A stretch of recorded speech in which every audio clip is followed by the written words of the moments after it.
So today we are going to discuss retail scenario part 2, and we are going to learn about the functions of a retailer, emerging trends in retailing. Now in the last classes we had discussed about the definition of retailing and the important contributions made by the retail sector in detail. Today we are going to discuss the functions of retailer. If you remember, we talked about the definition of retailing as the set of activities performed during the sale of goods and services to the end user, that is the customer, right? That is called as retailing, and that is strictly for personal use or domestic use, not for commercial use. Now when we are talking about the personal use of the customer, that means the functions of retailer assume utmost importance. So let us discuss them one by one. First function is buying and assembling. As I told you in while talking about the contribution of retailing sector to society, it is the same one and the same thing. What is the retailer doing for the customer? For you and me, the retailer is buying a wide variety of things from wide variety of brands from wholesalers, right? That means at their stores, if they are store retailers, then they can store wide variety of brands at their store, and of course continually they will keep replenishing the variety. So what is he doing? Suppose the wholesaler has sold the retailer a pack of 3 shirts, but the retailer will not ask the customer to compulsorily go for buying 3 shirts pack. He may give the facility of buying 1 piece or 2 piece or 3 pieces as per the convenience of the customer. So she is breaking down the wholesale packages to retail packaging or customized packaging to facilitate the customer को सर्व करने के लिए. You can if you want to remember this function, BUA is a mnemonic I have made for this. BU for buying, A for assembling. The first function is BUA, that is buying and assembling things from various brands continuously for serving the customer. Then second function I have given a short form, REST. RE for reserve, ST for storage. Now retailer क्या करता है? Retailer ensures कि वो एक specific stock को एक reserve stock की तरह हमेशा अपनी दुकान में रखता है. मान लीजिए सपोज आपके घर में स्कूल गोइंग बच्चे हैं, उनको कभी भी किसी भी तरह की अपने वो जो ज़रूरत पड़ जाती है वाइट ड्रेस की या उसकी, तो कोई ना कोई एरिया में आप पाएंगे शॉप ऐसी होती है जो आप 24 आवर जाके खुलवा सकते हो. आपको पता है कहीं से नहीं मिलेगी, वहाँ मिलेगी. तो ये एक बहुत ही इम्पॉर्टेंट फंक्शन है. कंज्यूमर की डिमांड को अनइंटरप्टेडली यानी कंटिन्यूसली कभी भी बिना किसी शर्त के कस्टमर की डिमांड पूरी करना, ये सिर्फ रिटेलर के ही बस की बात है. ठीक है, तो वो अपने कभी गोडाउन में स्टोरेज करता है, कभी अपने स्टोर में करता है. तो ये दूसरा फंक्शन क्या हुआ? रेस्ट. RE माने रिजर्व, ST माने स्टॉक या स्टोरेज. तीसरे फंक्शन का मैंने शॉर्ट फॉर्म बनाया dismes. Dis for display, ME mes में ME for merchandise and S for services. Display of merchandise and services. देखिए जो मर्चेंडाइज मतलब जो सामान उसको बेचना होता है उसको मर्चेंडाइज बोलते हैं, और सर्विसेज माने मान लीजिए आप वहाँ ऑल्टरेशन सर्विसेज देते हैं तो उसको वहाँ लिख के लगाना होता है कि आपका alteration services are done here, right. आप चार्जेस भी लगा सकते, वहाँ पर रेट लिस्ट भी लगा सकते हैं. तो जो रिटेलर है वो बहुत सारे मर्चेंडाइजेस को डिस्प्ले में लगा के रखता है. आप जितनी बार भी एक दुकान पे जाओगे, मान लो बार बार पढ़ रहे हो वैन, तो आपने चाहे 10 बार गए, 10 बार ख़रीदा कुछ नहीं, तो 11वीं बार जब आप जाओगे तो आप कहोगे आपके पास तो वैन भी है ना. तो ये हो गया ना, उसने एक तरह से आपको आपके माइंड मैपिंग कर दी कि जब कभी आपको ज़रूरत पड़ेगी तो जो चीज़ें उसने डिस्प्ले कर रखी थी वो आपके यहाँ पर रजिस्टर हो जाएंगी और आप अगली बार वही पूछेंगे. ठीक है, तो फिर ये क्या करता है कि जब डिस्प्ले तो करता है, साथ में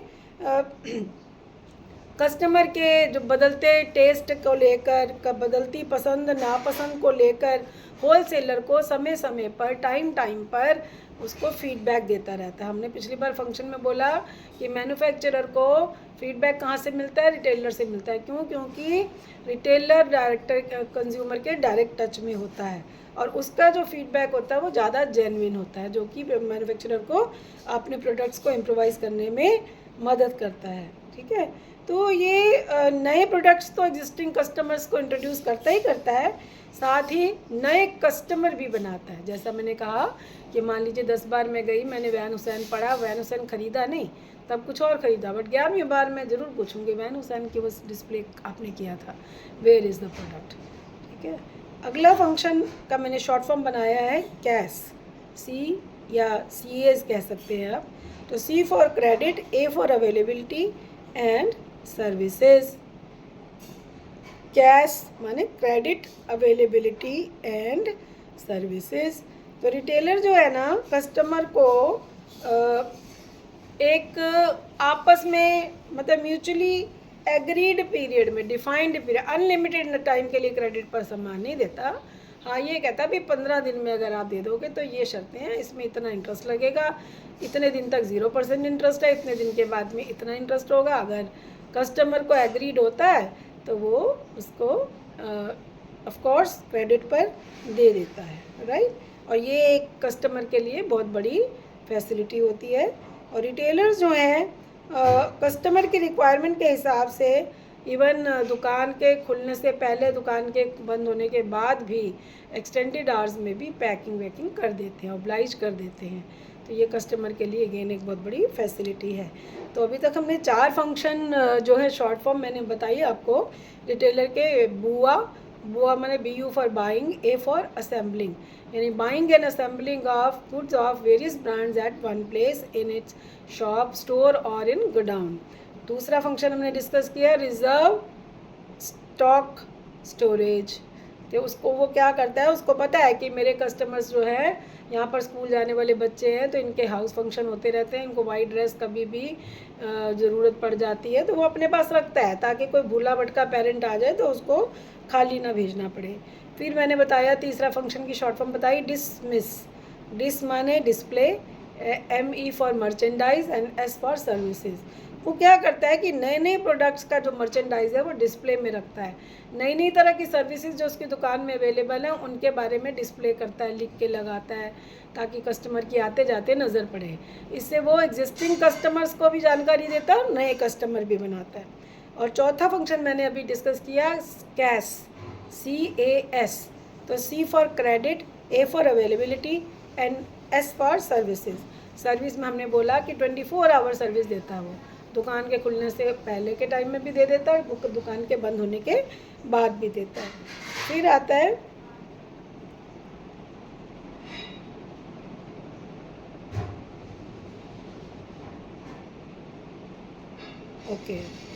फिर अगला फंक्शन आता है season forecasting and demand estimation. Forecast and demand estimation, तो इसका आप निमोनिक जैसे आपको ठीक लगे शॉर्ट फॉर्म बना सकते हैं।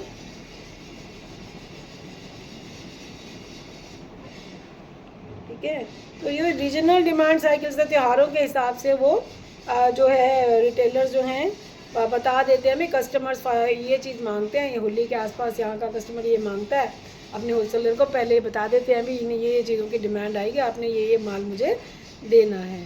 ठीक है, उसके बाद अगले फंक्शन का शॉर्ट फॉर्म मैंने बनाया है as, ASS, after sales service. ये हमने जब इम्पोर्टेंस ऑफ रिटेलिंग डिस्कस किया था पार्ट 1 में, तो वहाँ हमने बताया था कि कस्टमर को कन्वीनियंस के लिए बहुत सारी सर्विसेज दी जाती हैं, जैसे alteration facility, after sale service, post sale service etcetera.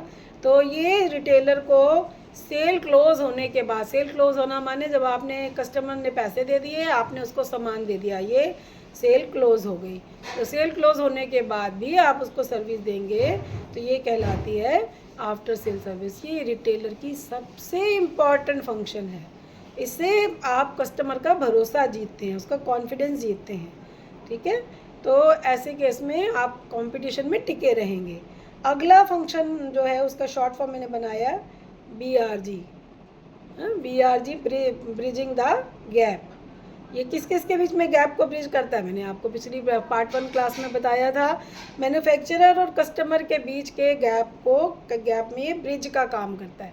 Manufacturer से कोई चला सामान लेके और अल्टीमेटली वो रोड पे कोई चल रहा है, तो रोड मैप पे लास्ट रोड के एंड पे कौन है, रिटेलर, और रिटेलर के भी आगे कौन है, कस्टमर है। ठीक है, तो ये मतलब कस्टमर और मैन्युफैक्चरर के बीच की कड़ी का काम करता है, बीच का ब्रिज है ये। ठीक है, और थोड़ी क्वांटिटी में बेचता है और अपना प्रॉफिट भी कमा लेता है। फिर अगला जो फंक्शन है उसका शॉर्ट फॉर्म है BP माने ब्रांड प्रमोशन।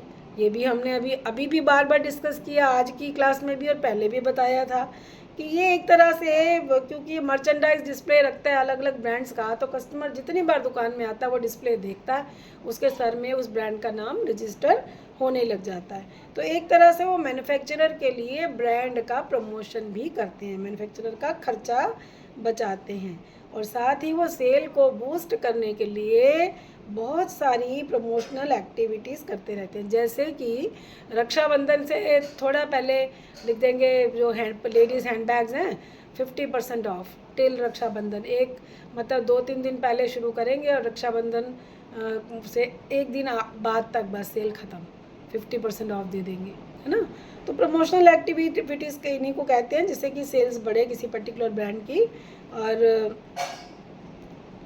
फिर हम बात करेंगे, तो यानी ये लास्ट जो इनका इम्पोर्टेंट फंक्शन है SFB, दे शेयर फीडबैक। ठीक है, दे शेयर फीडबैक, ये भी पहले आपको बताया, बार बार बता रहे हैं कि ये जो है जो मैन्युफैक्चरर को कस्टमर का फीडबैक पहुंचाते हैं डायरेक्टली और इनडायरेक्टली। तो ये तो थे फंक्शंस ऑफ रिटेलर। अभी बात करेंगे रिटेलिंग में उभरते हुए ट्रेंड्स की, क्या नया है, क्या what is latest in retailing. देखिए, इंडियन रिटेल इंडस्ट्री में हम सब देख रहे हैं, पहले एक ज़माना था जब हम पहले सिंगल दुकानों पे जाते थे, या कहते थे सरोजिनी नगर मार्केट, या हम कहते थे CP की मार्केट जाना है, या पालिका मार्केट जाना है। धीरे धीरे क्या हुआ कि हमने इन मार्केट्स को छोड़ के, और ट्रेंड क्या बन गया, मॉल में जाने लग गए। अब पैसिफिक मॉल में चले जाएं तो आपको सारे, जैसे कोई मॉल हैं जो प्रीमियर ब्रांड्स को होस्ट करते हैं, कोई मॉल हैं जो ऑर्डिनरी नॉर्मल ब्रांड्स को होस्ट करते हैं, तो अभी हम उस हिसाब से जाते हैं। तो ये देखिए छोटे छोटे, और अब आपने देखा जो कियोस्क जो है उनका बड़ा फैशन है, छोटे छोटे चेम्बर टाइप जो हैं, ये मतलब इवन जो गाँवों में भी, राइट। और मतलब इसमें जो है बेसिकली गाँवों में भी नो डाउट कि पुरानी टाइप की दुकानें भी चल रही हैं, लेकिन मॉडर्न ट्रेड और ई-कॉमर्स आ गए हैं। अब तो ओमनी चैनल रिटेल शॉप्स भी आ गई हैं, राइट, जो कि ओमनी माने तो हर जगह प्रेजेंट होंगी। Chain shop, retail chain of retail shops होता है, और जो कंज्यूमर है वो डिजिटल होता जा रहा है। ठीक है ना, और मोबाइल ई-कॉमर्स बहुत तेज़ी से ज़ोर पकड़ रही है। ऐप्स आ गए हैं, आप सब जानते हैं, मैं भी जानती हूँ, आप भी जानते हैं। जिन त्योहारों पे हम जाकर मार्केट में जाकर शॉपिंग किया करते थे, अब हम एक क्लिक करते हैं फ़ोन पे और हमारे घर में पेमेंट हो जाती है और हमारे घर में पार्सल डिलीवर हो जाता है।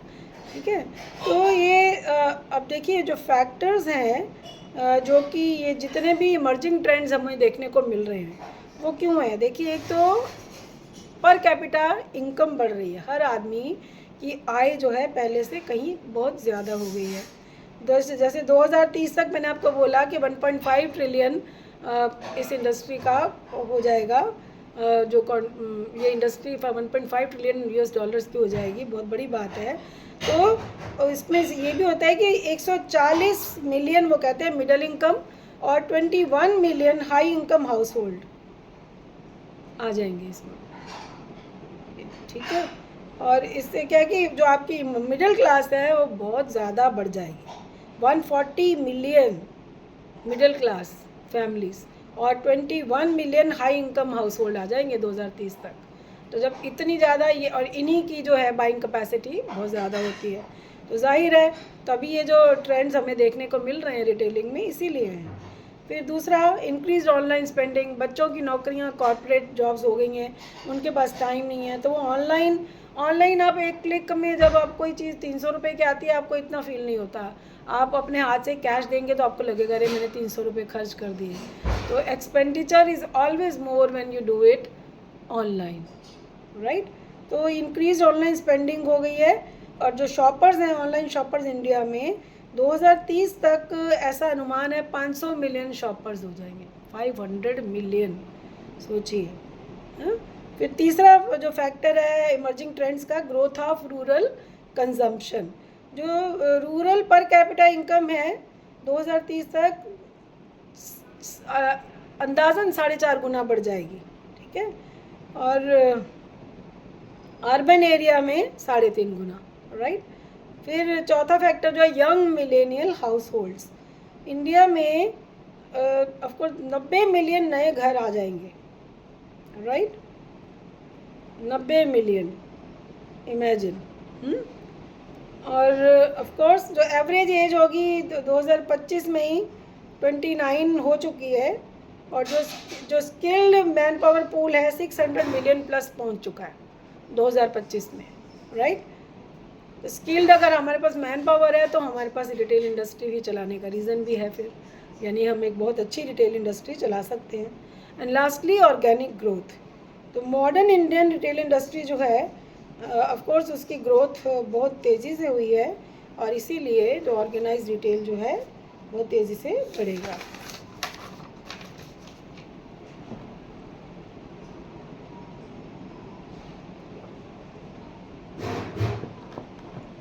और इंडिया में आपको पता जानकर हैरानी होगी हर 1000 लोगों पे 11 दुकानें हैं, ठीक है।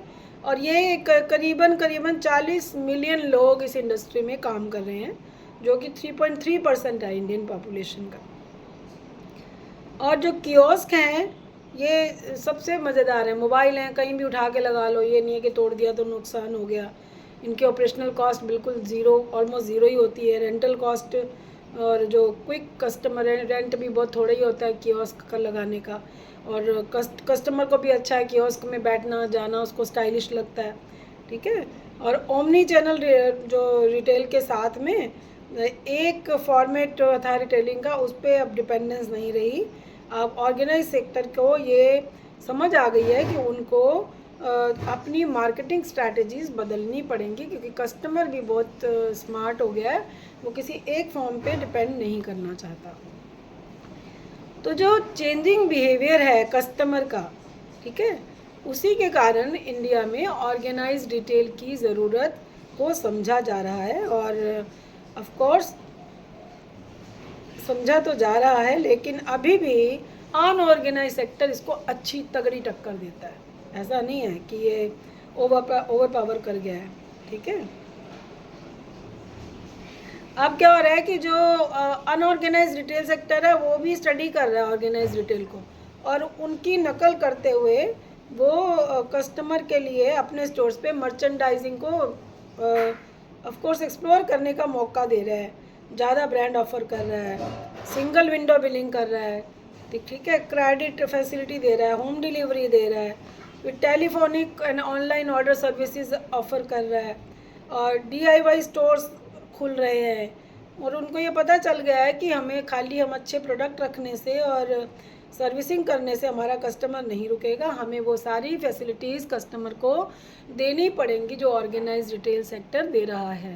तो इस वक्त ऑर्गेनाइज रिटेल सेक्टर को अनऑर्गेनाइज रिटेल सेक्टर से भी अच्छी टक्कर है, कांटे की टक्कर है, कंपटीशन तगड़ा है।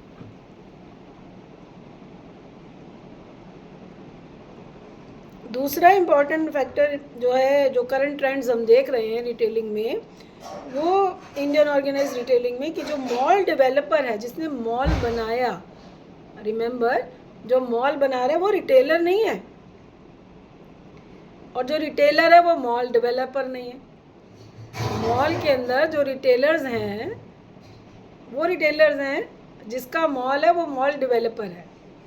मॉल डेवलपर और रिटेलर दोनों अलग अलग है। जो एक रियल एस्टेट डेवलपर होता है, यानी मॉल डेवलपर, उसने क्या किया है, डिज़ाइन किया है, डेवलप किया है, और और एक रिटेल फैसिलिटी बना के उसको बेचा है। आई रिपीट, मॉल डेवलपर क्या करता है, उसने मॉल को डिज़ाइन किया, डेवलप किया और रिटेल फैसिलिटीज़ को बना के बेचा। आपके जो मॉल्स में जितने ऑफिसेज आपको दिखते हैं, जितने रिटेल शॉप्स दिखते हैं, वो सब लोगों ने या तो रेंट पे लिया है या परचेज़ किया है from the mall developer. Okay, तो जो रिटेलर ऑफ कोर्स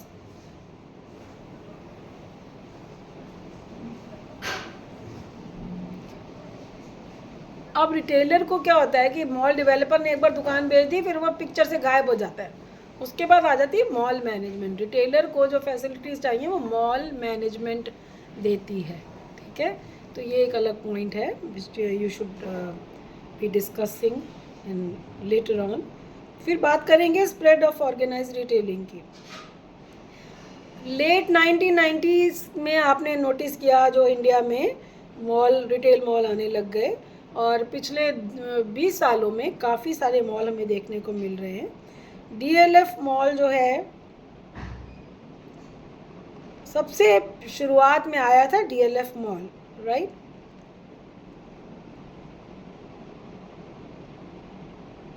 हम जानते हैं इसके बारे में। फिर था हमारा Spencer plaza shopping mall Chennai में। ठीक है, और ये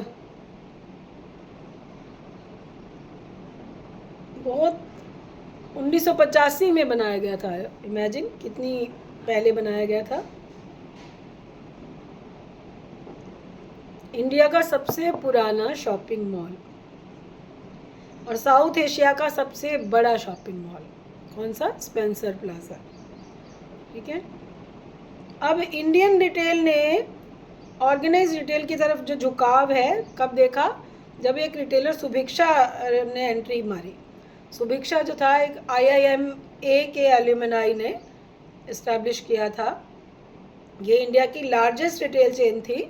1665 इसके स्टोर थे इंडिया में। ठीक है, और इसका अच्छा नाम भी बन गया था, लेकिन ये कोई डिस्काउंट नहीं देता था। और लेकिन इसका ये जो था, इसमें लिक्विडिटी इसके पास, इसकी लैक ऑफ लिक्विडिटी थी, लिक्विड कैश नहीं था। इसने ओवर एक्सपेंड किया, तो इससे क्या हुआ, इसके पास अपने मालिकों को किराया देने के भी पैसे नहीं बचे, एम्प्लॉयज़ की सैलरी भी नहीं दे पाए, तो इसके ऑपरेशंस रुक गए थे। तो रिटेल जो है कमर्शियल कीवर्ड है, right. It is a new commercial keyword. I repeat, retail is a new commercial keyword, right. अब बहुत सारी टर्मिनोलॉजीज रिटेल में यूज़ करने लग गए हैं। ये जो सेक्टर है ऑर्गेनिकली भी बढ़ रहा है और इनऑर्गेनिकली भी बढ़ रहा है। इसका क्या मतलब है? ऑर्गेनिकली मतलब वाया इंटरनल ग्रोथ और इनऑर्गेनिकली मतलब via new expansion route of fresh stores and adding new product categories. Organic growth मतलब अपने आप को एक्सपेंड करना जो पहले से ही स्टोर है, और इनऑर्गेनिकली मतलब नए नए स्टोर खोलना और नए नए प्रोडक्ट्स की कैटेगरीज बेचने लग जाना। ठीक है, इसको बोलते हैं इनऑर्गेनिक एक्सपेंशन। तो non store retailing, omni channel retailing, e commerce, m commerce, phygital commerce, ये सारे के सारे इसको एक नई शेप, नई दिशा दे रहे हैं। ठीक है, तो emerging formats like 24/7 convenience stores, आपने देखा ना, खुला था बीच में, 24/7 भी खुला था। इजी डे, बहुत सारी आउटलेट्स खुली थी। डिजिटल बैंकिंग और ऑनलाइन जो रिटेल है, they are going to transform the Indian retailing scenario completely.